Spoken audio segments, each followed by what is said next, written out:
Less than 1% of leaders in America know what their purpose is and actually order their daily lives around that purpose. Less than 1%. And that is why the majority of people in the change process, their lives resemble this over and over and over. Let me tell you something. If you are not living by your purpose, you are living by someone else's noise, and there is no in between. If you are not living by your purpose, you are living by someone else's firefighting and nothing in between. Your job as a leader is not simply to make decisions. Your job is to create an environment where your team can flourish in a decision-making process. And to do that, they have got to be able to express conflict, put things on the table that are bothering them without repercussion. Does that make sense?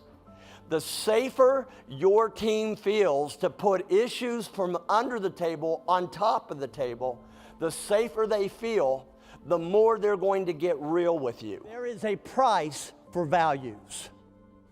There is a price if you violate your values. There is a price if you stay within your values. You're going to pay a price. The question is, how much do you want to pay and how long you want to pay? It is no longer enough just to embrace change, much less tolerate it.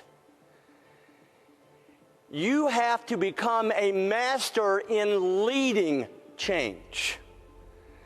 And if you cannot lead change effectively, quite frankly, you may have a title, but you're not a leader. We have not had a failure with a team in the last 6 years. You know why? Because we've learned how to have the courage to make courageous decisions to protect our values. You all, if you will make intentional decisions, you will win. The single most important thing that will define the ceiling of your impact upon people's lives is your ability to love yourself, to believe in yourself, warts and all. That is the single most important aspect.